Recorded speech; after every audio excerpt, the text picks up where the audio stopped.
Rahul, thank you very much. It's great to have you on the Frankly Speaking show today. Thank you very much indeed. It's been 10 years as an MP for you. You fought your first election in 2004. And this is your first TV interview? Your first interview? Well, it's not my first interview, but it's my first formal interview of this type, yeah. Why has it taken so long? Well, I've done a lot of media interactions prior. I've done press conferences and I've spoken to the media, but mainly my focus, the bulk of my focus has been in internal party work, and that's where I've been concentrating. So that's where most of my energy was going. Or is it that you've been reluctant to communicate more on a one-to-one basis? No, not at all. I've had many press conferences that you've seen, so I don't. It's not that you wanted to avoid touching on difficult or tough issues. No, I mean I like difficult or tough issues. I like dealing with that. So now that this is your first detailed and long interview, Rahul, in 10 years, we have a lot of ground to cover. Sure. So I have one request to you right at the start, that let's be as specific as possible on the subjects that we deal with today. Do I have your agreement on that? Yeah, I mean we'll be specific, but if I would like to sort of explain things in a bit in a broader fashion, I think okay, that would be okay with you guys. And if I want to draw you back into specifics, you can draw me back as much as you want. Okay. So Rahul Gandhi, the first point is this, that you've just avoided this whole question about whether you're open for the Prime Minister's post. Yeah. It seems to me, yeah, Rahul, that you're avoiding a difficult contest. See, if you look at the speech I gave in the AICC just a few days back, the issue is basically how the Prime Minister in this country is chosen. Where the Prime Minister is chosen in this country is through the MPs. Our system basically chooses MPs, and then the MPs elect the Prime Minister. I said pretty clearly in my speech in AICC that if the Congress Party so chooses, and the Congress Party wants me to do anything for them, I'm happy to do that. It's respect for the process. In fact, announcing your Prime Minister prior to an election, announcing your Prime Minister without asking the members of Parliament, is not actually was written in the Constitution. You did that in 2009? No, we didn't. Of course you did. No. What we did in 2009 was that we had an incumbent Prime Minister. Prime Minister won the election. He then went to Parliament. The members of Parliament decided that Prime Minister was going to continue, and there was actually a process where he was asked. You named your Prime Ministerial candidate, Rahul. We had an incumbent Prime Minister, and there was no question of our changing him. See, Rahul, we can go up and down on this question. Yeah. The fact of the matter is this: who else will they choose? No. Who else will Congress MPs choose but Rahul Gandhi? That's up to them, right? But what one has to do, and I think this is central to what I keep saying, is democracy is about respect of processes. Democracy is about non-arbitrary decisions. Democracy is about spreading decisions. It's not about destroying processes. There is a process in the Constitution. That process says, and it's clearly written in the Constitution, it says, members of Parliament are to be elected by the population, and members of Parliament are to elect the Prime Minister. All I'm doing is respecting that process. Are you avoiding a direct face-off with Narendra Modi? Is there a fear of loss, Rahul? Because this election, frankly, is not looking very good for the Congress Party from overall estimates. And the growing belief is that if Rahul Gandhi has not picked up the challenge officially, that means there is a fear of loss. He's avoiding a direct one-on-one battle with Mr. Narendra Modi. Rahul, you must answer that now. To understand that question, you have to understand a little bit about what Rahul Gandhi is and what Rahul Gandhi's circumstances have been. And if you delve into that, you'll get an answer to the question of what Rahul Gandhi is scared of and what he's not scared of. So the real question, right, is what I'm doing sitting here. You're a journalist. When you were small, you must have thought to yourself, I want to do something, right? You decided to become a journalist at some point. Why did you do that? You're asking me the question. I'm asking you the question. This is a conversation. Because I like and enjoy being a journalist, and because it is a professional challenge for me. My question to you is, Rahul. No, I'm going to answer the question. Are you avoiding a direct face-off with Narendra? I'm going to answer the question, but I just want to ask you: when you were young and you thought about being a journalist, what drove you? Once I decided to become a journalist, I cannot be half a journalist. Once you've decided to get into politics and you are leading your party effectively, you can't be leading your party by half. So I throw the question, Rahul, with respect back at you. And my question to you is, Narendra Modi is challenging you on a daily basis. So I'll answer. You're not answering the question I asked you, but I'll answer the question that will give you some insight into how Rahul Gandhi thinks. Okay, and for that I'll have to expand a little bit about my growing up, how I grew up, the circumstances I grew up in. What I saw when I was a child was my father, who was a pilot, and because of circumstances was thrown into the political system. And all I saw when I was small, after my grandmother died, was my father in constant combat with the system in India. And then I saw him die, actually. In my life, I've seen my grandmother die. I've seen my father die. I've seen my grandmother go to jail. And I've actually been through a tremendous amount of pain as a child, when these things happen to you. I mean, there's absolutely what I had to be scared of, I lost. There's absolutely nothing I'm scared of. I have an aim. I have a clear aim in my mind. And the aim is that I do not like what I see in Indian politics. It's something that is inside my heart.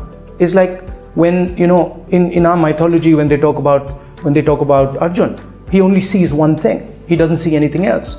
You ask me about Mr. Modi, you ask me about anything, I only see one thing. And the thing I see is that the system in this country needs to change. I don't see anything. I'm blind to everything else. Okay? I'm blind because I saw people I loved being destroyed by this system. I'm blind because this system every day is unfair to our people. I asked you today, you come from Assam. And I'm sure that you also in your work feel the unfairness of this system. You're not going to answer my question, so we're not going to go there. But this system every day hurts people. Okay? And I felt the pain that the system can cause. I felt the pain with my father. I saw him every single day of his life. So the question of whether I'm afraid of losing an election, or whether I'm afraid of Mr. Modi, or whether I'm afraid of these things is, it's not, it's not actually the point. What I want to do, I'm here basically for one thing. I see tremendous energy in this country. I see more energy in this country than I see in any other country. I see billions of youngsters. And I see that this energy is trapped.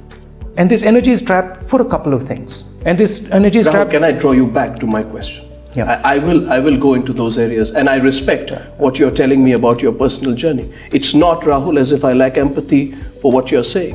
Yeah. In fact, I'm sure many people do. But my question to you is, Narendra Modi calls you a Shehzada. Now let's be very specific, Rahul. Narendra Modi calls you a Shehzada. What is your view of Narendra Modi? A. B. Are you afraid of losing to Narendra Modi? Rahul, please answer my question as specifically as you can. What Rahul Gandhi wants to do is Rahul Gandhi and millions of youngsters in this country want to change the way the system in this country works. What Rahul Gandhi wants to do is empower the women in this country, wants to unleash the power of these women. I mean, we talk about being a superpower. You're avoiding my question. I'm not avoiding a question. My question to you is, what is the Congress Vice President's view of the BJP's prime ministerial candidate? I think we'll defeat the BJP in the next election. And what is your view of the BJP's prime ministerial candidate? The BJP has a prime ministerial candidate.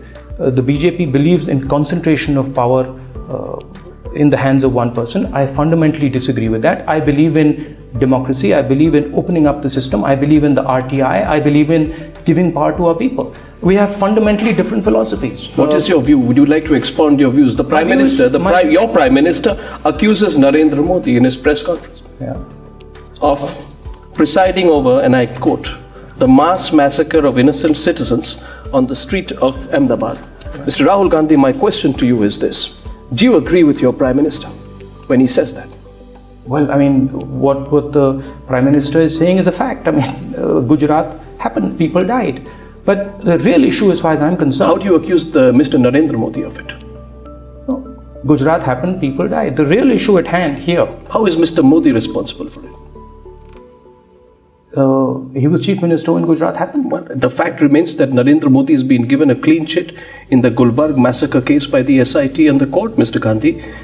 My question to you is, can the Congress party sustain its attack on Mr. Narendra Modi on this issue when he has been given the clean chit by the courts in the Gujarat riots? The Congress party and the BJP have two completely different philosophies.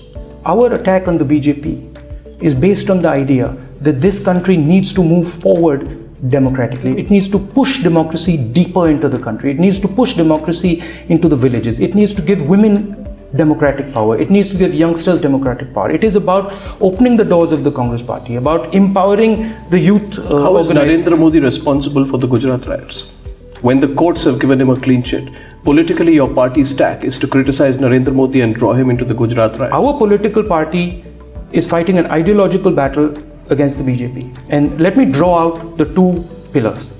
Our party believes that women should be empowered, that democracy should go to every house, that the RTI, the Narega paradigm should be further expanded. The BJP believes that power should be extremely concentrated in this country. Few people should run this country, and the large mass of people in this country should have no voice. But specifically speaking, how is Narendra Modi, your party criticized him for the 2002 Gujarat riots? How can you do that when he has been given a clean sheet in the Gulbarg massacre by the SIT and the court? It was challenged in the court. The court upheld the SIT findings, and therefore, legally speaking, Mr. Rahul Gandhi, you cannot draw Narendra Modi into the Gujarat riots, implicate him personally. Do you believe that strategy of your party is fundamentally wrong? The strategy of my party is very simple.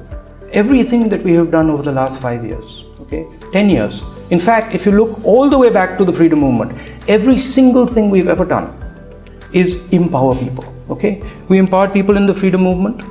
We empowered farmers in the Green Revolution. We empowered the citizens of India when we did the telecom revolution. We've empowered millions and millions of people through, frankly, the most powerful legislation that has taken place in this country, called the RTI, Right to Information. Things that used to be closed, things that were in closed doors that nobody knew about. I'll come to that, but you haven't answered my question on the Gujarat riots. Gujarat riots is the question. Your party has consistently wanted to put Mr. Narendra Modi on the back foot on the Gujarat riots. He says the courts have given me a clean chit.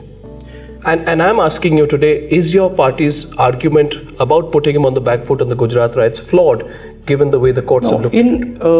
The Prime Minister stated his position on the Gujarat riots. The Gujarat riots took place, people died. Mr. Narendra Modi was in charge of Gujarat at that point. I'm bringing you to the real ideological battle that is taking place here.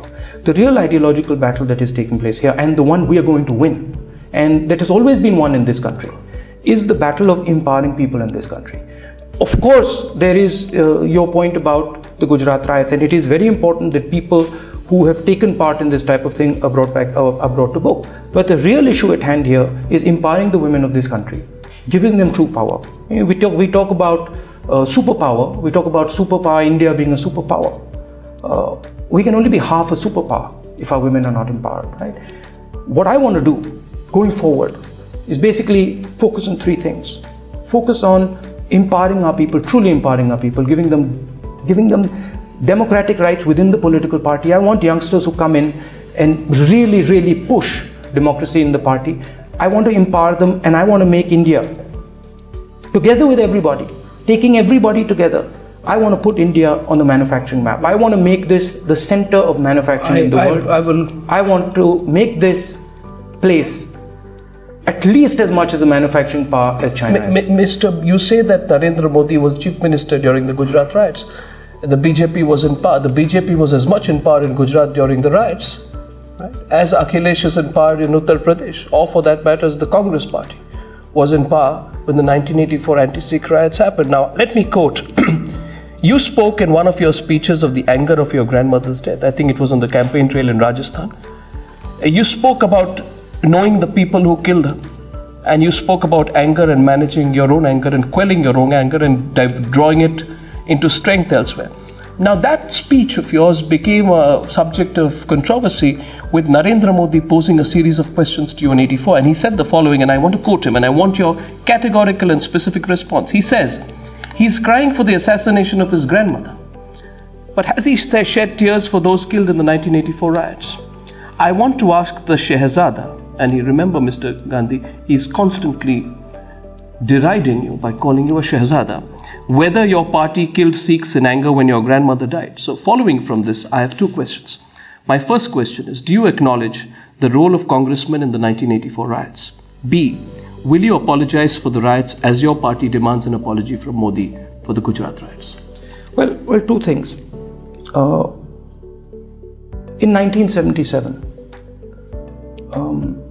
when my grandmother lost the election, we went and lived in 12 Building Crescent. And the people who came with my grandmother, those people who stood by my grandmother, were Sikhs. Pretty much everybody had deserted my grandmother, but the Sikhs were standing with my grandmother. Okay,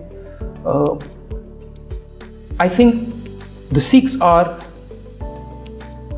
probably one of the most industrious people in this country. I admire them. We have a Prime Minister who's a Sikh. See, I don't have the same world view as my opposition.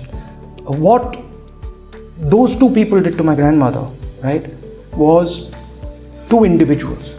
I don't turn around and take my anger, which existed then, frankly doesn't exist now, and brush it onto an entire community. That's just not me. No, I'm sure you don't. But my question was, do you acknowledge the role of congressmen in the 1984 riots? Because there must be justice. Mr. Gandhi, there has to be finality. The Gujarat riots cases have moved forward and many people have got justice. If I just compare that to the 1984 riots, you can look at the status and case history of what happened with Sajjan Kumar, Jagdish Titler, HKL Bhagat, Dharamdas Shastri. And the one story which you hear there is that the cases are endless. They go on for the longest period of time. I'm asking you again, Mr. Gandhi, before you seek an apology from Modi, would you apologize for the 1984 riots? So, would that be something you consider? I do not take my anger, which existed, on two individuals who did something evil and wrong, and overlay it on millions of people. I think that's criminal. Okay. Did the Sikh riots take place in Delhi? Absolutely. Were they completely wrong? Absolutely. Were congressmen involved? Did innocent people die? Absolutely. Were congressmen involved?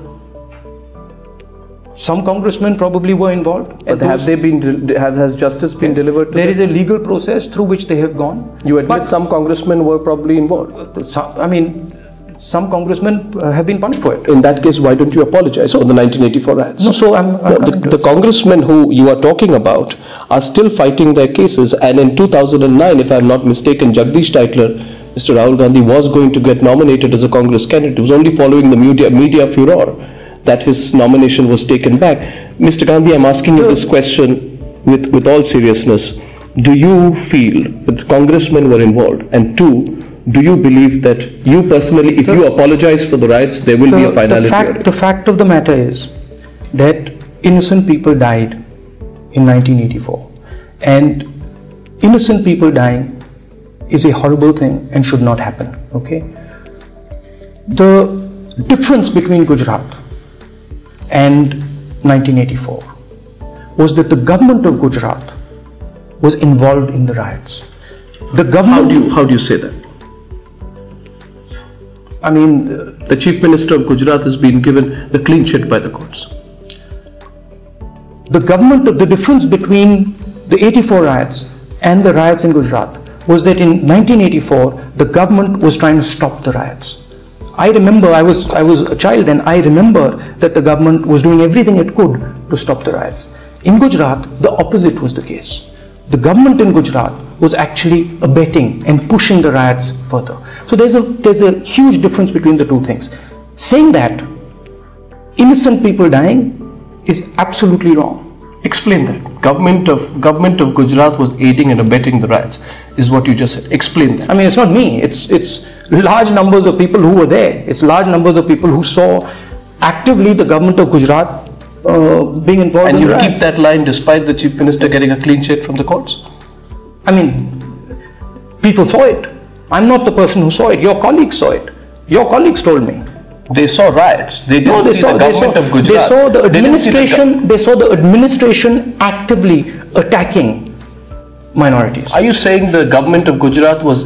What are you? What is? What I'm saying is that there was a difference between the 1984 riots and the riots in Gujarat. The difference was that the government in 1984 was trying to stop the riots, was trying to stop the killing, whereas the government in Gujarat was allowing the riots. And if the government in Delhi and in the centre was trying to stop the riots in 1984, then tell me, how is it possible that Sajjan Kumar was named in FIRs on grounds of inciting violence in Outer Delhi leading to the murder of Sikhs? The status of the case is known. How is Jagdish Titler accused of inciting the mob at Pulbangash leading to murder and rioting in the area? How is the late HKL Bhagat accused of inciting violence? And you know that appeal in the Delhi High Court was closed after his death. How did these Congress leaders do what they did allegedly if the government was so strongly and proactively acting? There's a process, there's a legal process, and that process is on. There was an SIT finding. It was challenged by Zakia Jafri. It went up there and the courts upheld what the SIT found. Are you questioning the wisdom of the courts, Mr. All I'm saying is that there is a difference between the 1984 riots and the Gujarat riots. The simple difference is that in 1984, the government was not involved in the massacre of people. In Gujarat, it was. The question is, why do these type of things take place? Why is it that the Gujarat riots take place? The Gujarat riots take place, frankly, because of the way our system is structured. Because of the fact that people do not have a voice in the system. And what I want to do, and I've said it, and I will say it again, what I want to do is question the fundamentals over here. What I want to do is ask a couple of questions. I want to ask why candidates that are chosen in every single party are chosen by tiny number of people. I want to ask why women have to be scared to go out in the street. I want to ask these questions. These are fundamental questions. I appreciate that. Yeah. You believe in transparency. I'll move away from Gujarat, though I must say that I have not found this comparison between 84 and Gujarat riots, that they are two different cases. I mean, I can't take this at face value, Mr. Gandhi, and the reason for this is because in both cases, the accusation is that the government could have done a little bit more. But at the same time, I want you to, once more, if you can, substantiate. You stand by what you said, that you believe the Chief Minister and the government of Gujarat played a role in abetting the riots? You stand by what you said? What I'm saying is, there is a difference between the 1984 riots and the Gujarat riots. The difference is that the government of the day in 1984 was not aiding and abetting the riots. But that's all I'm saying. So you don't need to apologize for the 84 riots. If someone seeks an apology from you, will you give it? Your Prime Minister has apologized for the riots, expressed deep regret. Will you do the same? First of all, I wasn't involved in the riots at all. I mean, it wasn't that I was part of it. On behalf of your party? I think the riots were not, as all riots, were a horrible event. Now, frankly, I was not in operation in the Congress party. Mr. Gandhi, let's move on to the RTI, which is the single biggest legislation to combat corruption, which you said in your speech at the AICC, that was something that you were speaking about.